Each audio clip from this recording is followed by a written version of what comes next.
Hello and welcome back. Today we've got another £500 worth of £2 coins we're hunting through, looking for commemoratives, ones with more than face value, but ideally looking to fill the book. We've got lots of empty spaces.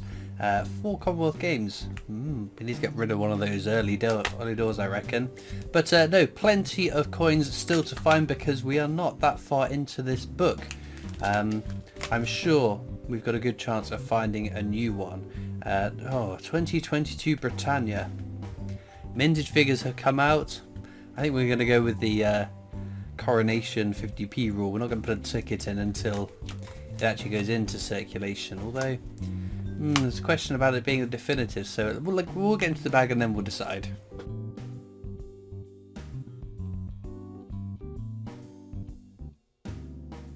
Okay then, into bag number 1. So, that is Technologies. It's the definitive design up to 2015 when Britannia became the new definitive coin, and I don't keep any Technologies in the book. I don't feel the need to, because I reckon in most £2 coin hunts we will find every circulating year of Technologies. Unlike the Britannias, the 2015, 2016 years, they're relatively low minted, but then 2021 is higher. 2022, oh hang on, we've got a commemorative there, our first one of the hunts. Charles Dickens there. Very common coin, you see plenty of those. Yeah, 2021 Britannia is going to be very common. 2022, I can't remember off the top of my head exactly how many were minted, but I think it's not going to be as common as 2021 if memory serves. And we've got Army Centenary there, so we check for the rotation error. That's fine, the Queen is correctly oriented. Age inscription for King and Country, that's all correct as well, so we can pop that on the common top row. But no, yes, I'm not quite sure what I'm going to do with all the Britannias if they start minting them every single year as well. Anyway, right, this is Judy Clark's 5th portrait. We know this will be something. Oh, Shakespeare comedies, very nice. One of 3 Shakespeare £2 coins. This is the rarer of the 3. They sell for sort of a weird band. They can sell for a smidge over face value, or they can sell for quite a bit over face value. Ebbs and flows. It's they're not the most uncommon coins, but they're part of a popular set to complete, and that is the harder one of the 3 to find. J.D. Clark's 5th portrait again there. Another Shakespeare's comedies just showing up. There we go. Well, I do need more of them for my collection because I had so many Shakespeare histories, so many Shakespeare tragedies, and very few comedies in my wider collection. Brunel's Achievements, Archers at Paddington Station there, that is a common coin. No problem finding yourself one of those. So yeah, not quite sure what I'm going to do with the Britannia. I definitely want a 2021 Britannia in a book because I've been banging on about it for so long, waiting for it to come out into circulation. Because I was at the Royal Mint whilst they were minting them, of course. We've got Guy Fawkes there, very common coin, and nothing else for that bag. But we have also had, excitingly, the, what's it called, Year of the Dragon Lunar Year coin come out. I was quite excited for this one. Oh look, Shakespeare's, well, there's another Shakespeare one behind it. This is Shakespeare's tragedies, and that's another comedies. Right, check the age inscription. What a piece of work is a man. I don't think we checked the age inscription on these ones. It should be all the world's a stage. Yeah, they're both fine as well. Well, we get 3 comedies. Not bad. What was I saying? Yeah, Year of the Dragon. Dragons look cool. Dragons have a real opportunity to look really, really neat. There's another Army Centenary. King and Country, that's all fine.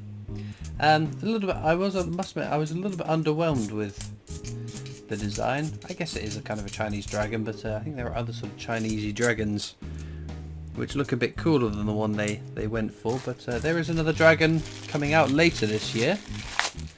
The Tudor Beast. Tudor, I think it's the Tudor dragon if memory serves. Alright, Army Centenary, no rotation error, King and Country. That's how it should be. J.D. Clark's 5th portrait. We're getting quite a few finds, aren't we? Another Shakespeare comedies. What is going on? Oh, Edge inscription, Christopher. All the world's a stage. Yep, that's fine. Oh, there's the steam locomotive, Trevithick. Very common coin. Oh, just from holding that at a weird angle then. Right, Army Centenary again, no rotation error, King and Country. That's all fine. I was trying to keep up with the Shakespeare comedies fine so far. Should we do an edge hunt? Then we'll come back to the Chinese Lunar Year of the Dragon. Right, standing on the shoulders of giants is the edge inscription on the Technologies £2 coin, and I think that's all we've got. Oops, missed that one. So yeah, no commemorators there. Should we try once more? It becomes a bit a battle of how stubborn I can be. Right, standing shoulders, giant standing stage. All the world's a stage will be another Shakespeare comedies potentially. My goodness, you don't normally see that many of them. What does that say? Oh, it does say giants. I thought I mistook the G for a C. Otherwise, that is it, I think. Let's just double check. Yep, that's all we need to find. Obviously, I will go through the Technologies and the commemoratives again after the hunt, just like I do with the 50p's, checking for key dates, but this time we're checking for errors because we find some rotation errors, some double die obverses and other things, and I check all the edge inscriptions on the commemoratives too, just in case there's another new edge inscription error out there that nobody's spotted yet. So yeah, Lunar Year, I think they're sensible buys. Ooh, Lord Kitchener, which is a very common coin, but check on the obverse head side, it should say £2 at the bottom. You can see it does on this one. If you find a Lord Kitchener £2 coin that doesn't say £2 on the bottom on the obverse, that's a rare and valuable error to find. It's a mule error. That's all we're getting from that bag though. So yeah, I think if you just have to look at what previous Lunar Year coins are doing value wise, they do tend to appreciate in value, but I guess if the coin series keeps doing that, people are going to realise that, they'll buy loads of them and there'll be a massive supply of them, and I think that's why they won't rise in value. So who knows what year the Lunar series will start levelling off at. Right, Active Union, no rotation error sadly. Top there. There's going to be another Shakespeare comedies, yeah. It's going to make me broke if it is. No, Army Centurion, there we go. Well, there's no rotation error on that one. King and Country. That's all fine. So yeah, I'm still excited to get the Lunar Year, but I did predict, knowing exactly how many coins, well not exactly, but knowing a whole host of coins that are still due out before the end of the year, and how little of this year we actually have, I predicted it's going to be an expensive end to the year, and it's looking like that because I have had notification that payment for my next Star Wars coins are going to be taken very, very soon, so we should have the second one of that, which I believe is going to be Darth Vader the Emperor. Abolition of the slave trade there. Very nice, but again, a common coin. Actually, that is the coin I'm most excited for in the Star Wars series, so I'm very excited to get my hands on that one. I did like the C-3PO and R2-D2 one, I thought it was a stunning coin too. Right, Brunel's portrait there. I haven't had that one today, but it is a common coin. And there's Marconi's wireless transmission, again. Fairly common coin, but we're talking about Star Wars. What were we talking about Star Wars for? Darth Vader and the Emperor coins coming out. I said I like the C-3PO and R2-D2 one. Oh, that was what I was going to say. Charles Dickens there. Obviously there are two more coins to come in the Star Wars series. Princess Leia and Luke, and then Han and Chewie. They may not both be released before the end of the year though, because they did announce at the first launch, the first coin, they'd be out in the next 12 months. So it might be like Harry Potter, we see 2 this year, 2 next year. Right, Britannia, what year are you going to be? 2016, so there we go. Not too bad, it's a smidge over face value. Oh, that's a very shiny Trinity House there.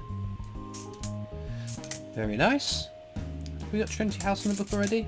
Not sure. DNA double helix there. Another very common. Look at all these finds. A lovely selection of different finds today. But anyway, we're at that point in the book where there are too many gaps in it. I can't remember what we need and what we don't need. I need to whittle it down to probably 5 for me to remember. Very shiny 2013. Weird. We do see some 2015s that are still in that beautiful, pristine condition. 2013 is a bit odd. That's going to be something. It says £2 at the bottom. 2012. Charles Dickens? Yes. There we go. Where's the other Charles Dickens? We have had them. There we go. Oh, Lord Kitchener there. Will he be the mule? Sadly not. That would have been exciting. And then we've got another abolition of the slave trade. Obviously there is a variant of this coin. You can see, this is actually quite a nice quality one as well. You can see there's sort of a bobbled textured finish on the inner part of the coin. There's a variant which has a smooth finish and the initials DG to the bottom right of the 7. And that version of the coin was not put out into circulation. Would be a very cool coin to come across. But we haven't achieved that yet, but if we keep on hunting, eventually we might get lucky.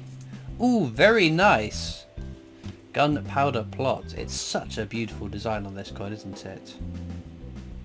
Stunning stuff. It's a 2016 this. We check the edge inscription. The whole city in dreadful flames. That is alright. Nothing erroneous about that one. And we didn't check the edge inscription on the Britannia, which was a 2016 coin, and I do keep saying that I check for all 2016 coins. It should be Latin. Yeah. That's fine. I don't know what it says. Don't know how you pronounce it. I don't speak Latin, so I won't even attempt it. Another abolition of the slave trade there. Again, nothing too exciting, not worth writing home about, but adds some variety to the hunt, doesn't it? Well then, we're on to the last bag of the hunt. We've been quite lucky to be fair. We've got some nice over face value coins, a good smattering of different common coins as well. Links as ever in the description of this video to my coin collecting Discord server if you want to come and join that. Another Shakespeare Tragedies. What a piece of work is a man is the correct inscription for that. There's also links to my other social media channels. There's the PO Box address you can write into me should you wish, and of course a link to the Britannia Coin Company's YouTube channel, who I work for as my day job making videos, and so please do check that out as well. I'm going to flick through all these coins now and see whether there are any errors I might have missed throughout the hunt. Unfortunately no errors found, but we did get one new coin for the book. The Great Fire of London.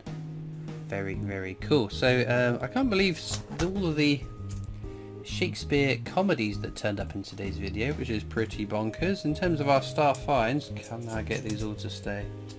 There we go. I probably pick the Shakespeare comedies or the Great Fire of London just because it's a new coin and I love that design. But as ever, let me know in the comments what your favourite coin from today's video is, and all it leaves me to do is thank you so much for watching. I hope you've enjoyed, and I'll see you next time for more coins. Bye.